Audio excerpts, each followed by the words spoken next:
দেহ কখনো জান্নাতে প্রবেশ করতে পারবে না। আর যার হৃদয়ে আত্মার মধ্যে যারা পরিমাণ সরিষার দানা পরিমাণ ঈমান থাকবে ওই দেহ কখনো জাহান্নামে প্রবেশ করবে না। ওই দেহ কিসের গ্যারান্টি? আমার জান্নাতের গ্যারান্টি। যে দেহের মধ্যে সরিষার, যে আত্মার মধ্যে হৃদয়ের মধ্যে সরিষার দানা পরিমাণ ঈমান থাকবে। কি পরিমাণ? সরিষার দানা পরিমাণ ঈমান থাকবে। রাসূলের হাদিস, ওই দেহ ওই আত্মা কখনো জাহান্নামে প্রবেশ করবে না। ওয়ালা ইয়াদখুলুনা জাহান্নাম। ওই আত্মা কি কোথায় প্রবেশ করবে না? জাহান্নামে প্রবেশ করবে না। সালাতু ইয়া রাসূলুল্লাহ সালাম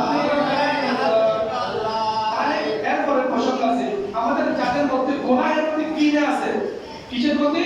গুনাহের প্রতি কিনে আছে। গুনাহের প্রতি কিনে বলতে আমি মিথ্যা বলবো না, আমি মানুষের প্রতি বিবাদ লাগিয়ে দেব না, আমি এই কথা বুকে গিয়ে লাগিয়ে দেব না, আমি ভিতরে সুদ লাগাবো না, আমি জানা করব না, আমি আমানত খিয়ানত করব না, আমি উচ্চ ভাষায় মানুষকে ধমক দিয়ে আঘাত দিয়ে নিজের কাপড় দেখিয়ে মানুষের সাথে কথা বলবো না, আমি ছোট বড় যাকেই দেখবো আল্লাহকে সন্তুষ্টির জন্য তাকেই সালাম দেব। একেবারে বিনয়ী হব, এমন বিনয়ী হব অন্যায়ের কাছে একেবারে চুরি পাচারের মানে একেবারে মজবুত হয়ে দাঁড়াবো। কিসের বিপক্ষে? অন্যায়ের বিপক্ষে, ন্যায়ের পক্ষে নিজের জীবন দিয়ে যুদ্ধ করবো। কার জন্য? আল্লাহর জন্য। ওই ব্যক্তিদেরকে একটা উপাধি দেওয়া হয়েছে। ওই উপাধি বলা হয় জোহর। ওই উপাধি কি? জোহর।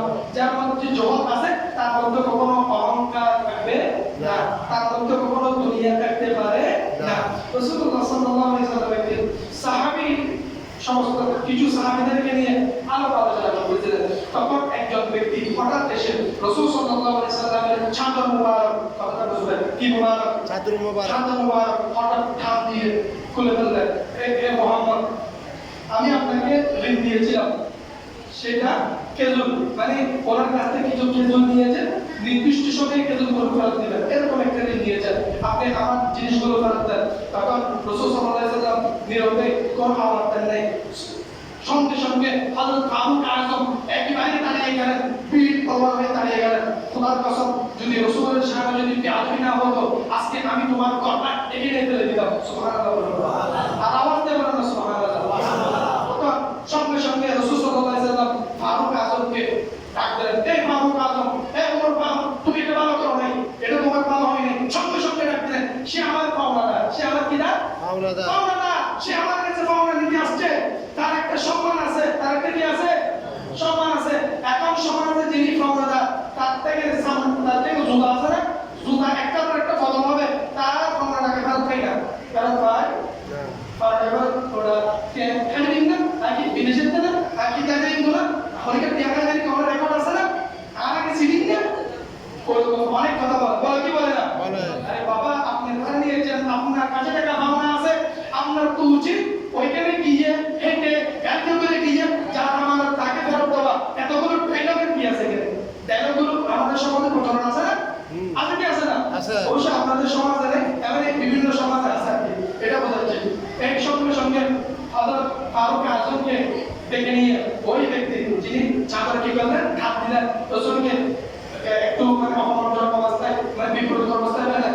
ফারুক আযমকে ডাকতে বললেন, আমি অমুক পরিচয় দেওয়ার পর সে বলছে, তুমি তো ইহুদি ধর্মের বড় একজন পাদ্রী, জ্ঞানী ব্যক্তি, তুমি আমার রাসূলের সাথে এত বেয়াদবি করলে? বললেন, না না না, মুহাম্মদ সাল্লাল্লাহু আলাইহি সাল্লামের মধ্যে সবগুলো আমি বৈশিষ্ট্য দেখতে পেয়েছি।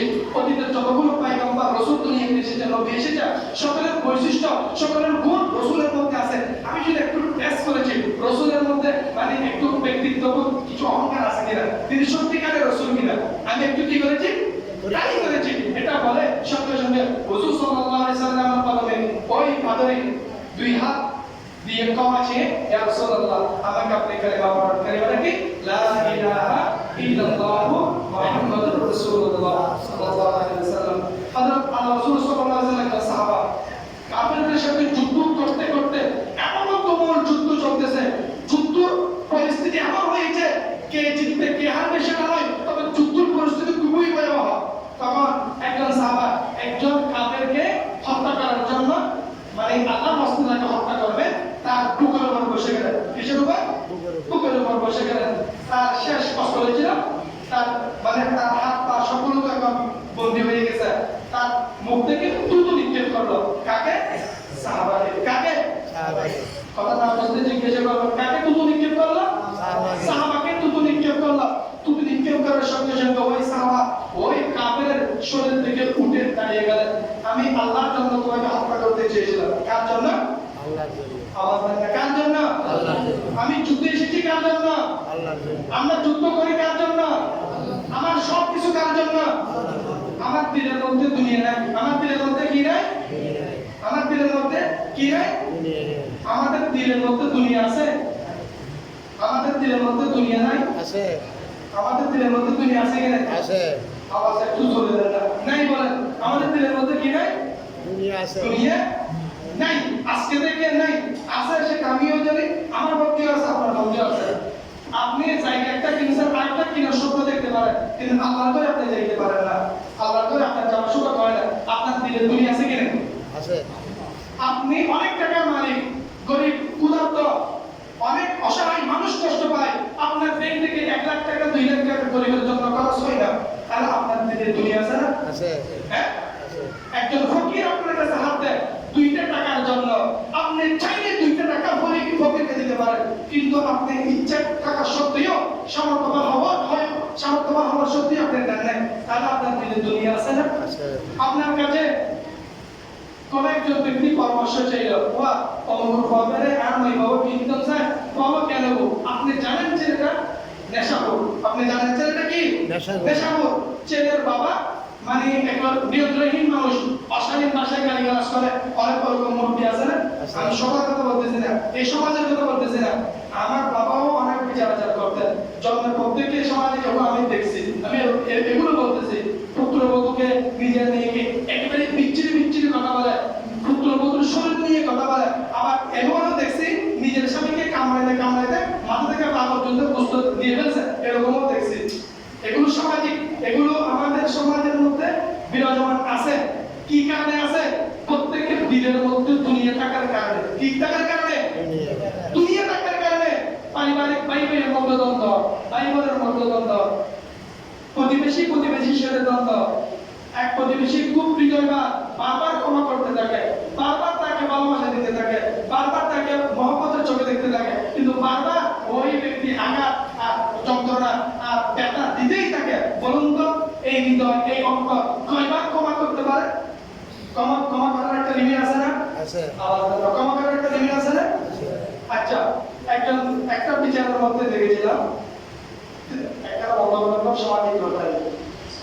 ক্ষমা দিতে পারে নাই, অথবা ওই সোনার বেলাকে আসছে, সোনার বেলাকে আবার অধিক বেশি আইটেম করতে পারে নাই, মেয়েদেরকে কাটু করে নিন্দানি অনেক শব্দ শুনতে হয় না? আওয়াজ দেন না। শাশুড় বাড়িতে অনেক শব্দ শুনতে হয় না? তোর বড় পাঁচ বছর যদি না যায়, তোর বড় কে দিয়ে না তোর বড় থেকে কে কেন হবে, এরকম আছে কি? আছে না? শাশুড়ি বলে, শাশুড়ি বলে, হিংসুক অনেক মানুষ বলতেই থাকে, বলে কি বলে না? এগুলো আসে দিলের মধ্যে দুনিয়া আছে। এই জন্য উনি কি একবারও যদি চিন্তা করতেন আমার রিজিকে এই খাবারটাই আছে আল্লাহর পক্ষ থেকে। কার পক্ষ থেকে? আওয়াজ দেন না। কার পক্ষ থেকে? আল্লাহর পক্ষ থেকে। আমার বিয়ে বাড়িতে এই খাবারটা দিয়েছে আমাকে, এই জন্য শুকরিয়া।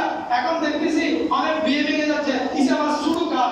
ইসাবাস ছিল বড়াটা মোবাইল মাইফিক, দুই গ্রুপের মাইফিক। তাহলে ওই যারা শুরু করছে ইসাবাস দিয়ে, এটা দিলের মধ্যে কি আছে? আমার দিলের মধ্যে কি আছে? দুনিয়া আছে। ভালোবাসা নাই আল্লাহর প্রতি, ভালোবাসা নাই দ্বীনের প্রতি, ভালোবাসা নাই রাসূলের প্রতি। এদের কলমটা, আত্মাটা একেবারে নর্দমায় পরিপূর্ণ হয়ে গেছে, ময়লা আবর্জনায় কি হয়ে গেছে? পরিপূর্ণ হয়ে গেছে। এই জন্য বক্তব্যের শুরুতে বলেছিলাম, প্রথম আমার দিন থেকে আপনার দিন থেকে দুনিয়াটা বাহির করে দিতে হবে। কি বাহির করতে হবে? দুনিয়া বাহির করতে হবে।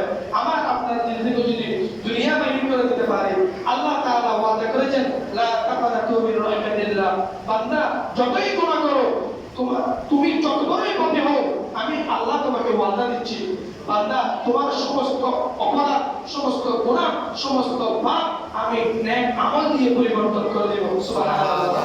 আরো জোরে বলুন না সুবহানাল্লাহ। আমরা সবাই আল্লাহর প্রিয় নেক বান্দা হতে চাই কি চাই না?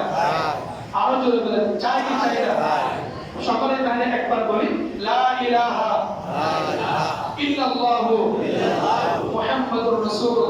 محمد সাল্লাল্লাহু আলাইহি ওয়াসাল্লাম। আস্তাগফিরুল্লাহ, আস্তাগফিরুল্লাহ, আস্তাগফিরুল্লাহ। আল্লাহ আমাদের দিল থেকে দুনিয়া বাহির করে দিন। আল্লাহ আমাদের আমাদের দেহ থেকে জাহান্নামকে অনেক দূরে রাখুন।